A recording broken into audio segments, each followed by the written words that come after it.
Greetings, everybody, and welcome to Conversations with Carp. I'm Steve Carpenter, Sports Information Director at Hutchinson Community College, and your host for this podcast.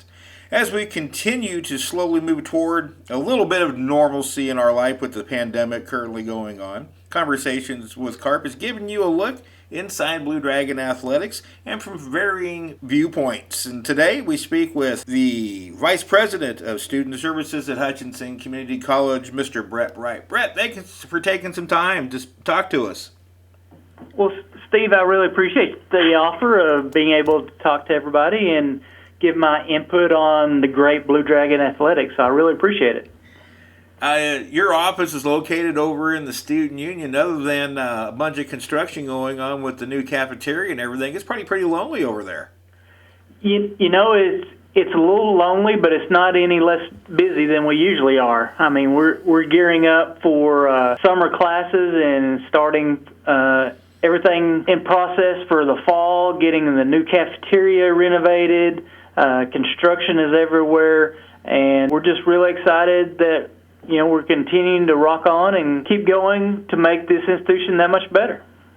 Vice President of Student Services, that sounds like it's a title that carries a lot of different hats to it as, Sports Information Director. So why don't you give us an overview of all your duties here at Hutchinson Community College? I do everything that the president wants me to do. That's an all-encompassing affair. Basically, I'm responsible for from the point a student is interested in the institution to the time that they leave the institution. My offices vary from the recruiting and admissions aspect, where a student is recruited from a high school or a coach will recruit them. We get them in, we get them through the admissions process, we get their high school transcripts in through our registrar's office, and then we do a placement testing in which they're able to take a test in order to make them the most successful they can be in the classroom and place them in the right classes, whether it be a intermediate algebra class or a beginning English class, or whether it's college algebra or English comp. So we have those testing services. For those who have maybe had an IEP in high school and needed extra accommodations, we have an ADA that falls under me as well. And as you continue to go, academic advising falls under my area, in which a student will meet with an academic advisor and plan their courses out through a 4-semester plan while they're here. I also have counseling under my area, and that's for anybody that may have any issues, and that goes from anything from being homesick to serious issues that they may have had for lifelong, or they may have had a traumatic experience and they need some extra help overcoming that period. After that, we have, whenever a student comes in, there's financial aid. We offer programs on campus in which it could be a work study. We offer grants and aid through the federal government and Department of Ed. We also offer loans to students who complete the FAFSA and are eligible for those things. So we bring in the institution about a little over $14.5 million just through our grants and aid programs to the institution, as well as federal work study jobs. And that could be anything on campus, anything from working at the sports arena to helping being a manager for a football team, or working in the missions office as a ambassador. So we have lots of different programs like that. If you go on past that, also have Title IX is in my area to make sure that we are compliant with Title IX, all the aspects and laws from it.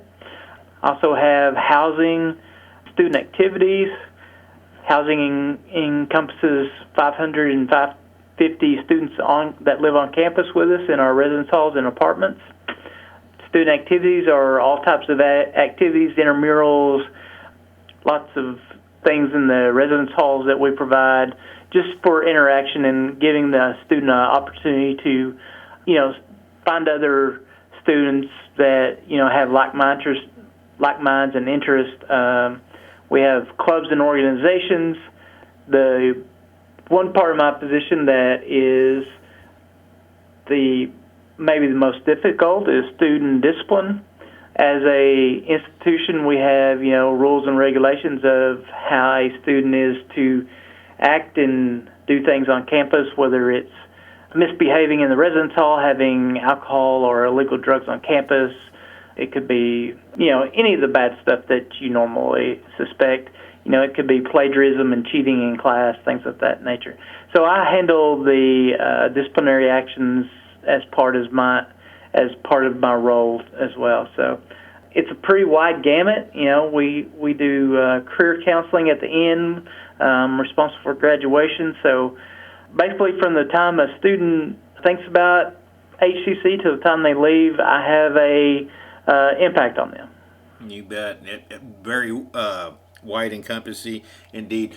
Just for point of clarification, Brett, let's talk a little bit about the where summer classes are in terms of online versus face-to-face, and in that some people may have not have listened to our podcast with Aaron Ellis and President Dr. Carter File. So what's the status of the summer and fall classes in terms of online as opposed to face-to-face?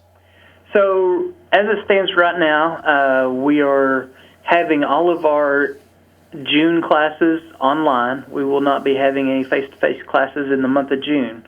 Hopefully within the next 2 weeks, we're going to make a determination for the July courses. I'm sure that will be put out by marketing, and an announcement will be made at that time. But hopefully within, like I said, the next 2 weeks, we'll make a determination for July classes. Hopefully we'll be able to bring students back during the summertime. Hopefully we'll be able to have our camps and conferences and have a few more people on campus. So, but that all determines on how the governor enacts her plan of bringing businesses and colleges back online, and how social distancing will occur. So, you bet. When this first all broke in the middle of March, all you vice presidents, along with Dr. File, Lady Josh Gooch, you guys you didn't have a playbook to go by for all the changes, and the changes came fast and furious. Like I mentioned to Josh Gooch that I remember the days that we did have the state tournament, he was just constantly on the cell phone, either checking status updates or talking to people. That had to be a very more than stressful time for you all. Talk about those early days of this pandemic. The early days they really haven't changed for us because the goalpost keeps on moving on us. We go set up for a kick and we have a plan, and we break the huddle and the goalpost moves. So we have to regroup, call timeout, and make another plan. So that's kind of how it was for the first few weeks of this.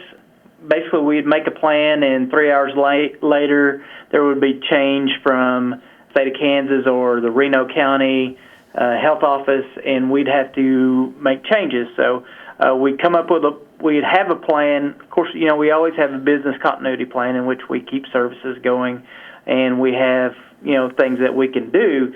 But, this being such a quick emerging plan where we had little to no warning, it's not like, we plan for electrical outages or tornadoes or things like that, because, those happen periodically, and institution is prepared to deal with things such as that. A pandemic, we've had pandemic plans before in which whenever the bird flu or swine flu and things like that was around, but nothing to amass what we have now. So those times were very changing.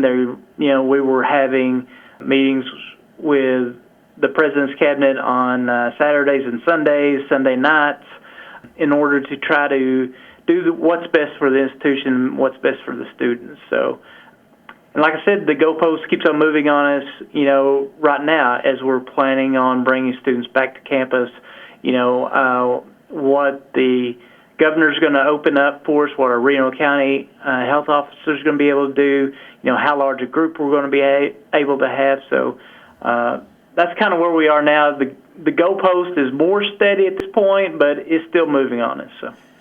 You bet.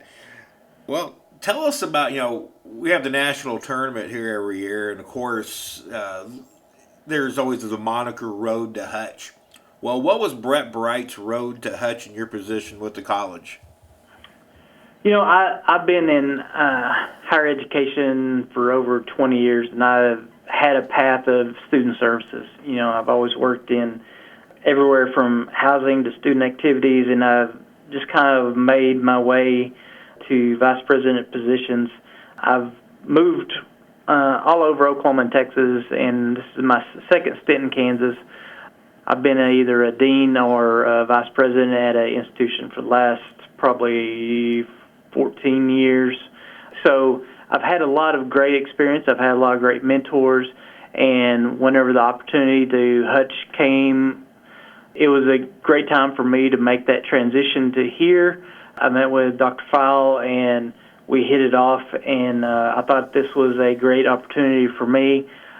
I moved from Texas to here, and so everyone has been, it's a really friendly hometown atmosphere. So it's just the right size. It's not too big, not too small, and it provides everything that anyone could want. So I've had a great experience here, and I really appreciate all of my coworkers and colleagues. So. Well, you do a lot to help out Blue Dragon Athletics. You've on occasion been an on-site administrator for us when we have so many different things going on. But you're also an avid Blue Dragon fan, so give us some of your favorite Blue Dragon athletic memories. Number one's got to be winning the national tournament. That was a great time. It was one of those things you'll never forget. Being able to be in the arena with thousands of fans cheering on the men's Blue Dragons team winning the national championship. We've came close with the women's team. They've ran some deep into the tournament. I don't think there's probably a time where I can say I've never had a bad time at any Blue Dragon athletic event. Maybe a little rain and cold at a couple of football games, but other than that, going to all of the women's soccer games, the volleyball games, baseball, softball, football, going to the national track that we host every other year.